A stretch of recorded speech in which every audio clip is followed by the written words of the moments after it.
What is our Yeah. time for? Oh, right. So the episode itself came out, or the interview itself came out at 27:06.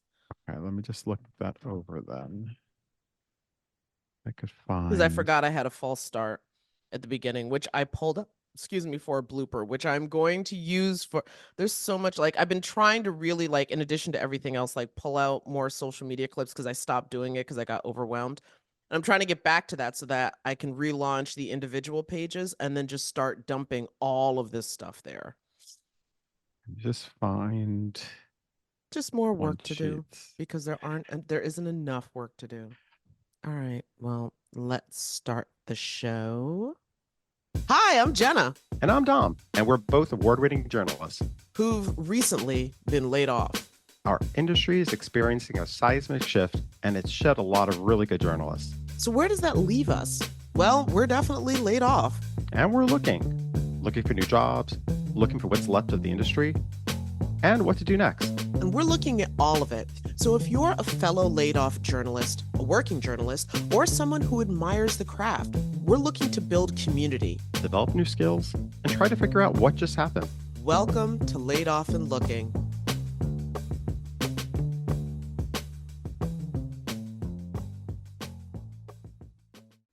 Yeah, so Dominic, I have been getting a lot of emails lately.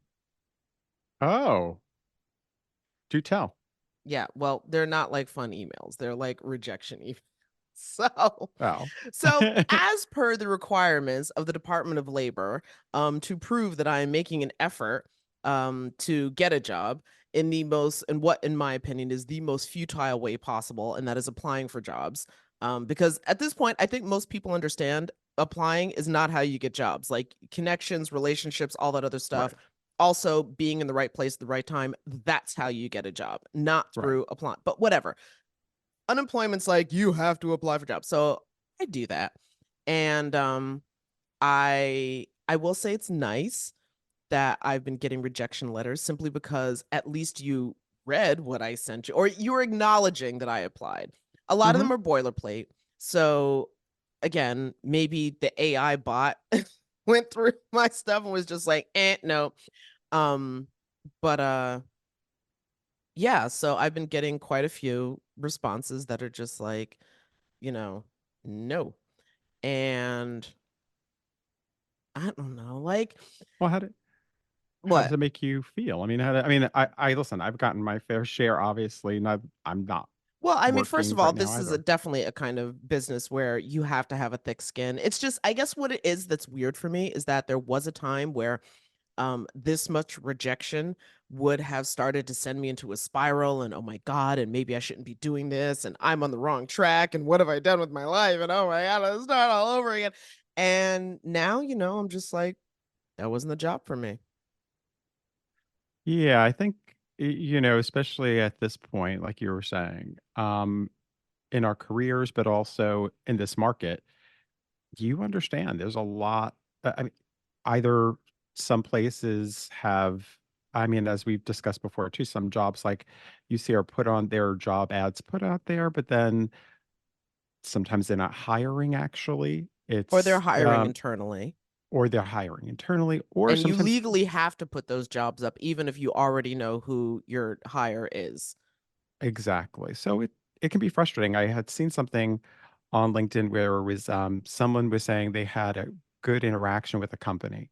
Um, they actually had mentioned it was Spotify, which surprised me because like sometimes you get the impression larger companies do not have the capacity to like, that's just my personal thing is like you think a larger company would end up ignoring someone's, resume, but they were like they actually sent them something and it was positive, like, we're gonna we're really sorry we couldn't, do Mhm. anything this time, but we'd love to. I'm like, so it helps, I think, for places I've when we're gotten some of talking about those as well. I do want to, make positive points here that I have gotten some of those just like, we were really impressed with what you sent us. It just wasn't the right fit. And at this point, I'm kind of like, dude, I get it. I think I'm cool when it feels like the people actually have given you the chance, have looked over your resumes Yes. or the fact that they even acknowledge because some places again do not even acknowledge. And it's really frustrating when you're out there applying and you don't even hear back. You Well, don't even know that's if why it, I'm it saying, as weird as it is, I actually appreciate the rejection letters. At yeah, least it's some sort of like acknowledging of my yeah, humanity, I agree. which is now the bar is in Hades officially, because at this point, just acknowledge I'm human and I exist. I exist. That's it. Yeah. We're easily, well, somewhat easily. Uh, we appreciate the acknowledgement. So yeah, I'm with you. Yeah. Um, do we want to get to the headlines? We sure do. And there's quite a few pulled out this week, right? There are. Um, I guess we'll start off with one which is kind of a follow-up to last week's, where Yeah, when I first saw this, I was like, wait, didn't we do this last week? And Dom's like, no, no, it just keeps getting worse. it's so it's this headline was in a few different trades, one being the Hollywood Reporter, the other actually was the New York Post, but it was about Allen Media Group, which Mm-hmm. is owned by Byron Allen. Um, Noted and billionaire. correct. So basically, it's saying that there are layoffs at the media company this week will affect around 300 employees across its operating divisions, representing 12% of the company's workforce of 2,500. Um, and the job cuts will affect places like, I guess, Weather Channel, or at least the job cuts at Alameda, which operates the Weather Channel and 12 other cable networks. Um, and they're saying that this is, of course, something that's needed for the company to move forward. We'll That's see what what everybody happens. says. Exactly. I mean, I was thinking the other day that I was just like, oh my God, we keep starting with all of these, like, really depressing stats and more layoffs or whatever. But at the same time, there was, I think I might have seen a comment or something. It's probably on Twitter because that's where all joy goes to die. And somebody was like, oh, like it's not really that bad. And like, actually, no, there is a legit crisis in journalism. right. So that reminded me that I was just like, yeah, no, there's actually a purpose to this. I yeah. Listen, and I do believe it isn't just journalism. We're seeing also Oh, places like in media in absolutely. general God forbid where if you work in entertainment. there's just a shift happening, and I that's the thing that kind of forces you to kind of, for a lot of us, is reevaluating what we're doing. How do we operate? How do you look for jobs? There are a lot of things that are, I think it's pushing us to think differently about what's happening. So Mhm. um, I agree. So there was a more positive story Mhm. here was actually about the Pulitzers. So the Pulitzer Prizes in journalism were awarded, um, and this was an article from AP. So the New York Times and Washington Post were awarded three Pulitzer Prizes apiece on Monday for work in 2023 that dealt with everything from the war in Gaza to gun violence. The Associated Press won in the feature photography category for coverage of global migration in the US. What was interesting, there was a couple of local shout outs. They say the staff of Lookout Santa Cruz in California won a Pulitzer in breaking news reporting for what the prize board called nimble, community minded coverage of flooding and mudslides. That was a huge Okay. issue in 2023. Um, in local reporting, Sarah Conway of City Bureau and Trina Reynolds Tyler of the Invisible Institute won for investigative series on missing Black girls and women in Chicago and how Super important racism subject. and the police response contributed to the problem. Mhm. Um, so yeah, I think this was interesting too, though. The Pulitzers also announced that five of the 45 finalists this year used artificial intelligence in research and reporting of their submissions. It was the first time the board required applicants for the award to disclose the use of AI, which I think is really interesting in terms of where we're moving in terms of AI, the impact it's having on A lot of people journalism. have said it's here to stay. It's not a question of like, oh, how do we fight against it? No, it is. It is. And you either learn to work with it. Exactly. You just see, like any type of new technology, it's something that we are just going to have to learn how how do we use it? Um, and I think transparency of Yes, what I think is that's being, super important. so people know. I know they use that in terms of speech, when they're using that. Is something that is may know when you go on certain websites and the whole text to speech uh, issue. So yeah, so that is My that was only a question positive. or concern about and I guess we'll have to figure out a way to discuss this, but about the use of AI and the transparency, again, it's honor system. And Right. not everybody's got the same scruples. Well, that's where I think but that's always going to be, I think, the case with this. It's so easy to hide in many ways. Like not everybody is going to know it's something that you are. You're it's kind of the honor system. You're Yeah, hoping people are going to be the exactly. ones to tell you that, but um like you said, it's here to stay, and there's lots of stories I'm seeing where people are using it. There was a story about someone using it to frame somebody else in terms of something they said, and they were able to manipulate their audio.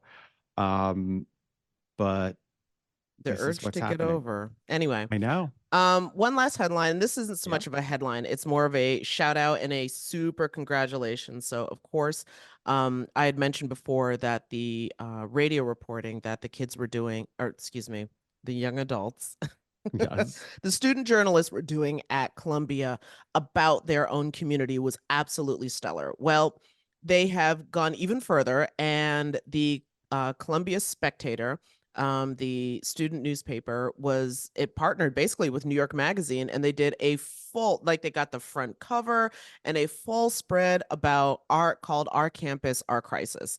And I haven't been able to read through the whole thing. I just started it, but I just want to say that I am super duper impressed. And my hope for these student journalists is that once they graduate with their graduate degrees, that they are able to step into a field that can support them to continue to grow, because there's nothing Hmm. but Pulitzer Prize winners in this group. Hmm. I agree.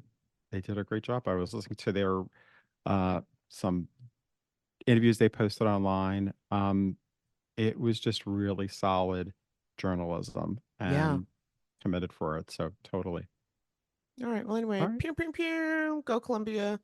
Columbia J School. And J schools everywhere, I should say, because they're not the only ones that are doing the work. There are a lot of journalism programs that are putting in the work and actually filling in some of the local news gaps. So kudos to all of them. Sounds good. Do you All want to head right. to our interview? Yeah, let's get to our interview. When news organizations began contracting and in some cases completely shutting down, laying off hundreds, if not thousands, of journalists, the only way to keep up with how many people were affected was social media feeds, which one journalist described as little more than a platform for journalists to announce that they are now unemployed. So, Katherine Reynolds Lewis, an award winning science journalist, author, speaker, and founder of the Institute for Independent Journalists, wanted to know more. She put her data mining skills to work and created the Census of laid off journalists to find out which demographics of journalists were getting laid off and what could that mean for the health of the industry. And we'd like to welcome Katherine to the podcast. Thank you so much, Jenna. Great to be here. Oh, it's so great to have you. I was so thrilled when I saw that this um, census was even happening, because it really did sort of feel, especially when we were laid off at the end of 23, that I don't know, it was just a sort of vacuum that nobody cared what was happening. But tell me why you decided to create this census, and why was it important to get this snapshot of what was going on within the news media industry? I personally just have become so frustrated seeing talented colleagues get laid off and leave journalism. And I know there's a lot of talent leaving our newsrooms and potentially leaving our industry. And some of the initiatives that had been ongoing to capture the diversity, in particular, of our journalism workforce have been discontinued. So I really wanted to know what the impact was going to be, especially in an election year when it's really important that we have a robust cohort in the journalism workforce covering the elections and holding our leaders accountable. And as you two know, I also have been through a mass layoff. Both sides are traumatized, right? From whether you lost your job or whether you're the 70% of the folks who are left in the newsroom, it's much harder for all of us to do our jobs when we don't know if we're going to have them next week. Well, have you gotten any preliminary data yet?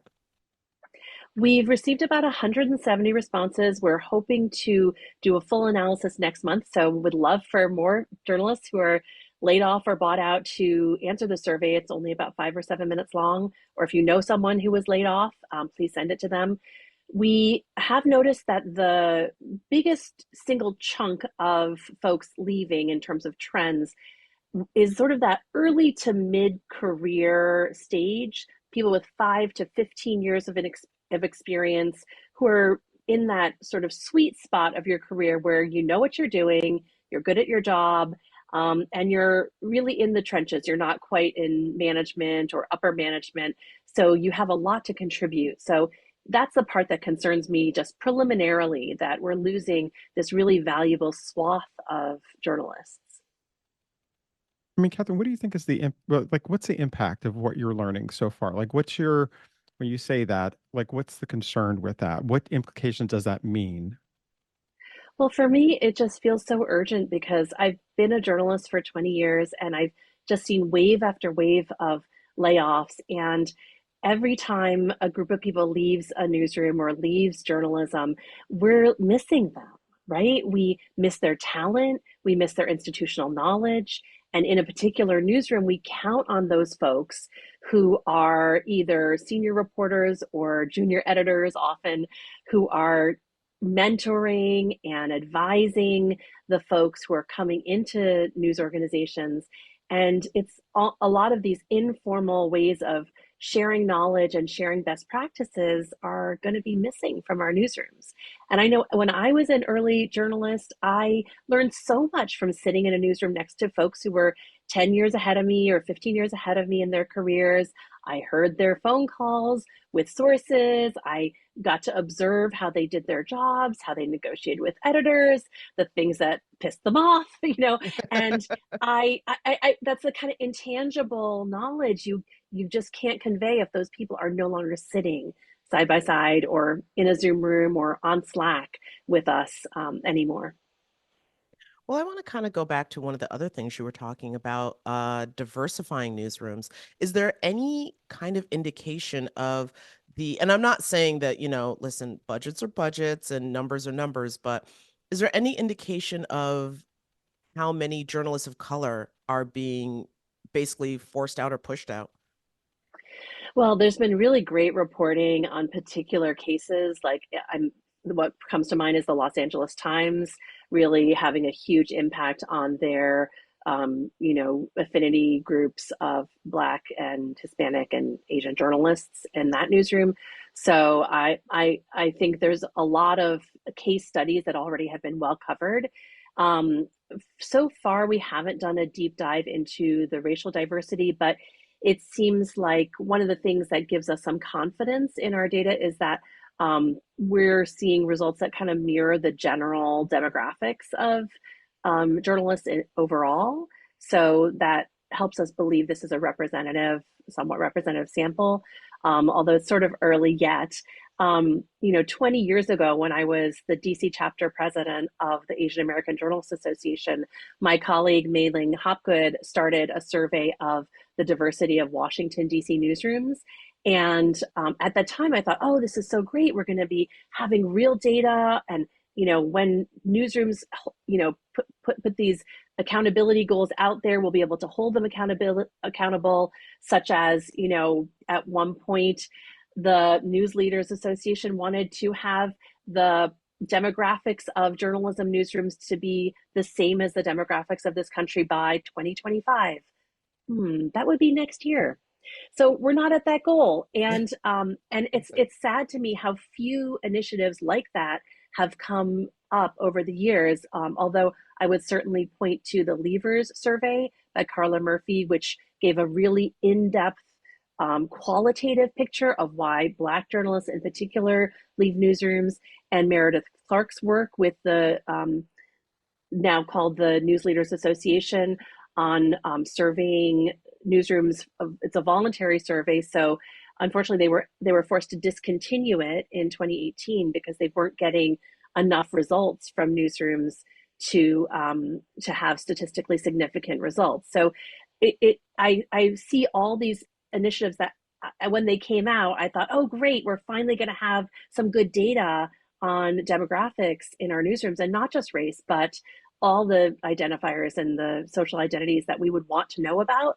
And none of those have really been sustained. So one of the reasons the Institute for Independent Journalists Foundation launched this survey was that we wanted to at least put a small stake in the ground, building on those prior efforts to have some data that I hope we can then build on to get a better picture of, are our newsrooms reflecting the communities that they cover, right? In all aspects of whatever diversity means to you. And I'm hopeful that if we can get enough people to answer the survey, we'll really begin to have something to build on and then continue, so that we have some continuity of information about who are the people reporting the news in communities around America. I have a follow-up to that, because even though you've mentioned with these other initiatives to increase diversity and to make sure that newsrooms reflect the communities that they're covering, and there's been so many other things, but at the same time, we've also seen how sometimes leadership can sign on at the beginning, but then, actually, we don't necessarily need this, and change their mind somewhere later on. So is there, first of all, I understand right now this is just a census, but is there anything that, I don't know, either journalists or people who are consuming media can basically do to try to hold on to this, to say, actually, the best person to come into our community and cover it is somebody who's from our community? Is there any way, I guess, to try to like really push the issue? Because it seems very flexible, especially right now. Well, that's a great question. Certainly, I'm excited by the number of new startup newsrooms in underserved communities that haven't been well covered. And I think one of the reasons that a lot of those newsrooms are successful is that often they're like one or two person newsroom. They're well known in the community, they're of and from the community, so they are trusted. And so I would say to communities that feel they're getting bad coverage, start your own news organization, or give the good stories to the folks who are doing the best work covering your communities. And I do have optimism that good coverage rises to the top, that the folks who are doing good work will engage with audiences, will have the credibility to then build on that good work. And I do think also we should look back at, the summer of 2020, after George Floyd was murdered and there was this rise of anti-Asian hate, and news organizations, as many corporations did across the country, made all these pledges. They hired folks in diversity, equity, inclusion, and belonging roles. And I do think in 2022, and again last year, we saw some of those roles quietly or more loudly disappear. And I do think communities should hold their news organizations accountable for that kind of decision. So when there's a big announcement, follow up, right? It's sort of the job of the reporter. 2 years later, 4 years later, 5 years later, what's happened? What's changed? Are you meeting the goals that you claimed to want to meet in those moments of crisis? Catherine, one thing, just looking back at the survey, and um, we not long ago we actually we featured one of your articles on Neiman Lamps as part of our headline, and it was about the issue of leaving journalism, and it was how you don't like the term leaving journalism, and just rereading a little bit of what you had written was underlying the notion of leaving journalism as a momentous decision is the belief that journalists are rarefied ethical beings who aren't tainted by commercial motives. But when we start to think of ourselves as precious, a few bad things happen. Can you explain a little bit about what are some of those, bad things that could happen, and also why you're not, you're keen on the term leaving journalism. Yeah, well, for folks who have been laid off or lost their job for another reason, there often seems to be this fraught decision. Do I leave journalism? Do I take a non-journalism job as if it were a one-way street? And it's there's enough pressure already on folks who are job hunting without adding this, monumental notion that you can't ever go back. So number one, you can go back. I have so many colleagues who have dipped out of journalism for a time and then come back in, or taken a full-time job that's not journalism work but freelance on the side. And as long as there's no conflicts in what they're doing, I think that's a great model for folks who want to stay active and contribute to journalism while putting bread on the table. And in terms of the dynamic that I think this preciousness sets up, we as journalists, I take a lot of pride in my work, and I adhere to my ethical standards. And at the same time, I always want to keep the curiosity and the beginner's mind and the open mind that I could be wrong, that a source may or a community may have something to teach me that I didn't know going into reporting. And when we start to think of ourselves as superior or precious, or this cast of professionals who are the only ones who can do this thing, then we're setting up a distance between ourselves and the communities we cover, our audiences, the folks that we need to engage in our work and learn from, right? So I think treating everyone with respect and equality in the news gathering process and the dissemination process is really vital to the production of good journalism. And when we start to have this superior inferior dynamic, where someone crosses over to the dark side and they're working in PR. And I have friends who are working in communications for human rights organizations and child welfare organizations. Like, that is not a dark side. They're just doing a different part of the job. And obviously, there are times when we're adversarial, but we also need to maintain that fundamental respect and equality, in my opinion, because that's how we can do our jobs best. It's interesting because as I hear what you're saying, and we've spoken to a few people who have basically echoed a similar sentiment. And on one hand, there is a part of my brain that hears it and comprehends it. But because journalism can be so competitive, it can be hard to digest it.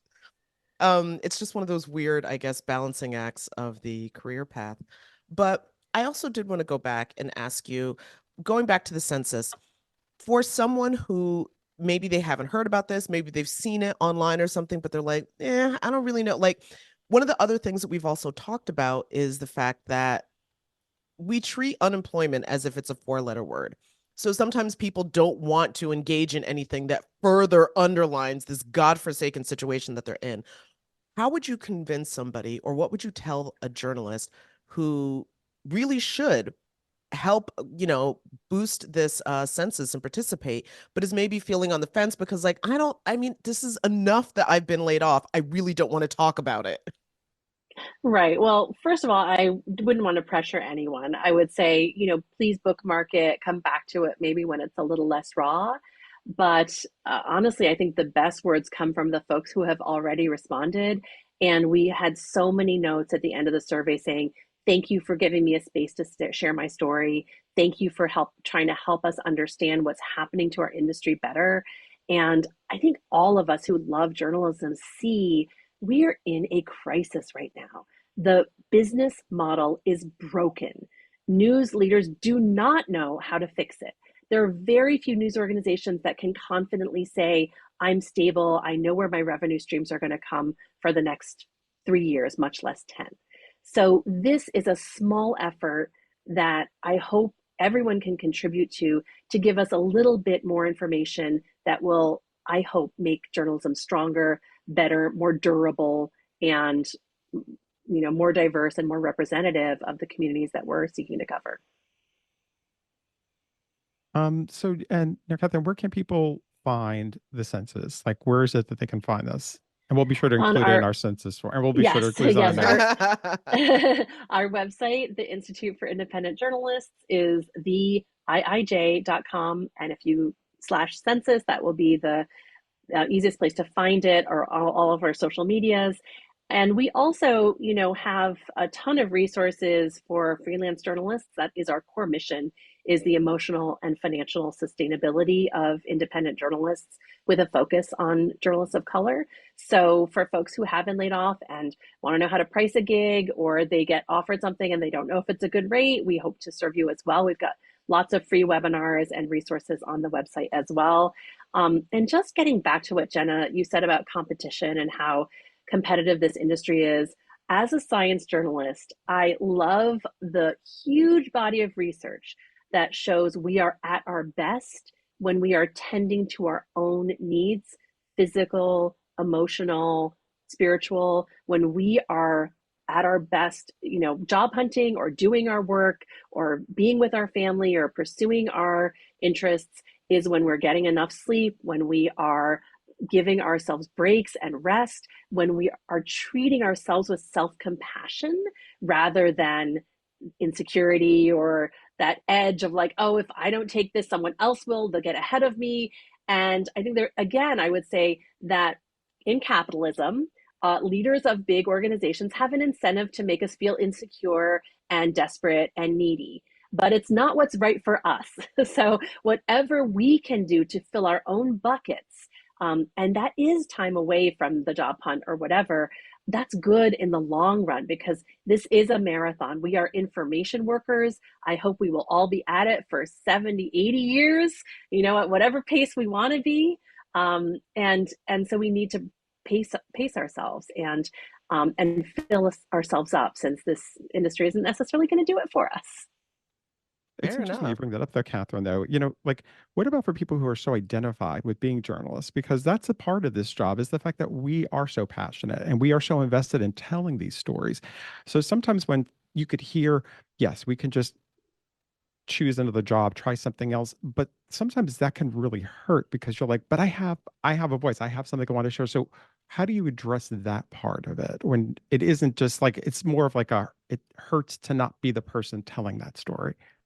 Mm. Yeah, yeah. I think first feel it. It's real.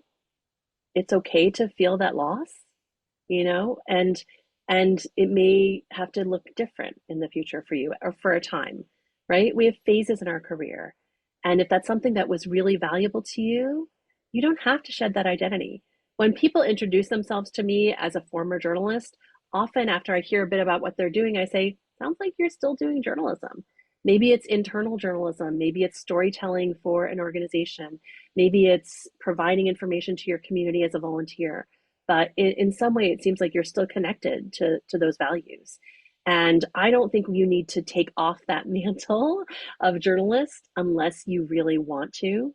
I would embrace a big, broad definition of journalism, because those of us, the shrinking group of us who have the standards and the practices and know how to use the tools of journalism, use them in whatever ways we can, and teach other people, because it needs to be continued as a practice. Well, I do want to just pivot real quickly to the IIJ, or the Institute for Independent Journalists, and just tell us a little bit about why you founded that institution. I mean, you sort of touched on it, but that feels like, again, a very unique space that most people kind of dismiss, like, oh, you're all freelance and you're all floating around on your own. It's worth creating community around being an independent journalist. Yes, thank you for that question. I remember going to an Asian American Journalists Association convention soon after I was laid off and when I started my freelance career. And I ran into an old colleague and she said, oh, it's great to see you. What have you been up to? And I said, oh, I'm freelancing now. And her face fell. She was like, oh, I'm sorry. And I realized it was code for unemployed, right? The same way that you said that there's this stigma. And again, I want to shed all that stigma of freelancing, of being unemployed, of taking a break. All of those are important parts of everyone's career path. So instead, I wanted to have a space where we wouldn't get those kind of reactions, where where it's buy-in for freelancers of color, where we can share community and find resources. And the immediate impetus for it was in 2020. I actually wrote a book in 2018, and in 2019, half of my freelance income came from speaking to large ballrooms of people. So in March 2020, all that income came to a crashing halt. So Mm. I was looking for ways to sustain myself and stay in journalism and continue doing the reporting that I thought mattered. And I reached out to other colleagues who were long form narrative journalists just to try to get support for myself, and started a Zoom group every month. And then some of them invited their friends and colleagues. It ended up being all women of color, I think, just because that's my network. I'm biracial, I'm white and Chinese. And I think also the stories that I cover often folks of color covering those beats. So in those meetings, after just a few months, I realized I have been a full-time freelance journalist making a very good living, winning awards, feeling like I was on top of my game. And I was still learning new things every month. So I decided we shouldn't just have this wisdom passed around in Zoom rooms or one-on-one coffees with your colleagues. We need to make it available and free and open, and everyone to know how to sustain themselves as a freelancer. I really believe the future of journalism is freelance already. A third of journalists are freelancers, and I am predicting that number will grow, especially as our youngest journalists have a strong desire to be entrepreneurs and to be independent. So we need to have a thriving cohort of sustainable freelancers who are not just going to be exploited by media organizations, who do good work and follow journalistic practices so that editors are confident in hiring them, our producers are confident in assigning work to them. And for me, it was that space that I was missing in my own career. That I love AAJA, but it really is about building a career in a newsroom. And there are a number of, maybe two or three wonderful groups for freelancers, but either they're not really focused on journalism, it's sort of broadly writing, or it's predominantly white institutions. So I wanted to have this space that really intersected. And for us, one of the other great things that has come out of having, at least 8 or 9 free webinars every year and an annual conference Hmm. is we feature and highlight every year close to 80 speakers and moderators of color. So it makes it harder and harder for newsrooms to say, well, I couldn't find anyone for that job, or for assigning editors We've to say, got well, this I just whole don't. roster. Exactly. Go on our website. Please feel free to poach our talent. We want, and I've heard from folks, after appearing in our conference or one of our webinars, they get assignments or they get opportunities. And that's the kind of space that we wanted to create, where not only are we sharing wisdom, we're also lifting up our community, making everyone more connected.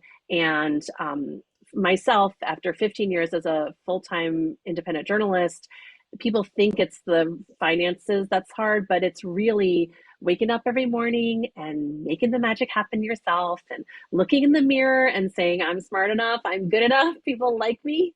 And so that's what we try to do for each other at the IIJ. Well, lastly, Catherine, thank you so much for joining us today. And well, one question we ask all our guests are, how did you become a journalist? What drew you to this field? Well, I've always loved writing and reading. So that was a constant from when I was a child. But throughout high school, I was raised by a feminist immigrant mom who always said, you're good at math, you're good at science. So I spent most of college trying to figure out which field of physics was I going to get a PhD in. And by my senior year, I realized I did not want to be a laboratory scientist. So I went back to the love of storytelling, and got a job in journalism covering actually business news, because that's where the jobs were. And over the course of my career, have gravitated back towards science. And really, what I love about journalism is I get to learn something new every day and share it with the world, or whatever part of the world consumes my journalism. And I hope that I make a difference. When I wrote my book, my literary agent said he still believes that books change people's lives, and I do believe journalism changes people's lives. It's news and information that makes people have better, more enriched, safer, healthier lives, that strengthens our communities, that sustains our democracy. I mean, I just love it all. All right. Well, on that note, we're going to leave it. But Katherine, thank you so much for taking time to join us on Laid Off and Looking. This has been a great conversation. Thank you both so much for having me, and I look forward to continuing the conversation. Absolutely. Absolutely.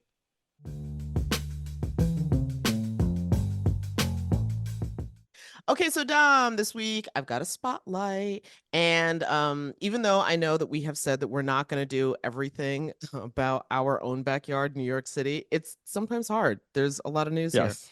And so one of the independent news outlets that came into existence when a bunch of other journalists needed a outlet to continue to work and create for and report for, more importantly, is Hellgate, named after the infamous island that I think was a prison back in the day. I don't know my New York City history that well. Shame on me. Anyway, that's not the point. The point is that amongst the many works that they do, and I follow them online, and they have a lot of great work, but one that really caught my attention is every New Yorker's favorite topic: affordable housing. Uh, Oh, exactly. oh boy.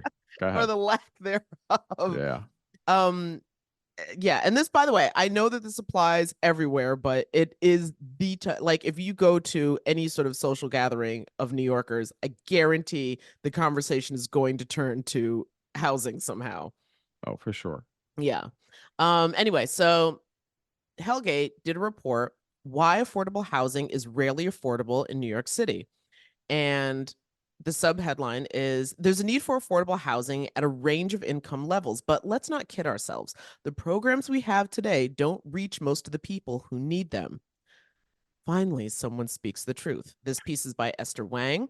And so I read through it. I'm not going to read through the whole thing because I would really encourage you to go to Hellgate and read her piece. But basically, it attempts to answer the question: what even is affordable housing? And that's one of the subjects that I feel like when the debate happens, the drilling down to that detail of what is affordable housing is a really important thing, because that's going to vary from person to person. What somebody who, lives in a classic six on the Upper East Side thinks is affordable versus somebody who's like, Totally. working a wage job in the Bronx is going to, like, we're talking night and day. Totally. Yeah. So, and I learned several things from this. What did you So learn? let's see. I learned that as of New York's budget, New York State now has something called good cause eviction laws, which basically they limit the evictions or the number of evictions. That's what the law is intended to do: to limit the number of evictions by requiring lease renewals, yay, capping rent increases, yay, Oh, for most of the market rate apartments in New York City and other municipalities across the state. So even smaller cities, I'm using air quotes, like in the Hudson Valley, this has been an issue definitely in your Kingston, your Beacon, and now your Newburgh and Poughkeepsie. Okay. First of all, thoughts just from you on that. uh, thoughts in terms of, Well, just in terms of good cause eviction, that we now I have, think like, it's, I think that's amazing. I right? think it's And amazing it's that kind of there's like a finally protections. moment. Yes. Yeah, there's protection for us. You know what I mean? Like that's such a huge thing to have of in terms of being able to like, yeah, totally. Okay. So moving on. However, because of course this is Albany, so there's a however, it exempts the good cause eviction, according to this article, exempts small landlords, which the state defines as someone who owns basically under 10 apartments. That Okay. makes you a small landlord. Now, of course, again, you're weighing this against, like, um multinational, like, conglomerate companies that own thousands of apartments. If you only own 10, then yeah, you're small by comparison. Um, so let's see. So it exempts small landlords, and it also extended and created some tax breaks. I'm not going to get into the tax breaks because the article does an amazing job of breaking them down, but tax breaks that developers get to build affordable housing. And Mhm. apparently, this is something that I had missed in this storyline, that those tax breaks are based on, excuse me, the number of affordable housing units are based on the median income of a given area. And that median income is a number set by the federal government, not local city government, which again, I was like, that exactly that face you're making, that was my response. I was like, but y'all don't live What? here. I mean, Yeah. Now we went back to federal for that. Okay. exactly. Usually it's always like it's all about the local. Okay. Sure. Again, this is just the compromise that was reached. Okay. Okay. So anyway, but the article really is, and I strongly encourage people to read it because it's a very comprehensive breakdown of something called New York City's AMI. Dom, have you heard of an AMI before? No. I No, had I have not heard not. of an AMI either. AMI is kind of referring to what I said before, area median income, and it's how developers basically exchange a handful of affordable properties for some pretty sweet tax breaks. So, yeah, like I'm not sure how much this is really helping because again, finding affordable housing is just so incredibly difficult, especially in an expensive city like New York. Um, and one of the other things that the article points out is that the API, as determined Mm, for, I guess, various areas in New York City, um, the median renter, and that's something else that I loved about this article was that it consistently referred to the median, not the average. Something else that I think people sometimes confuse. Average, people.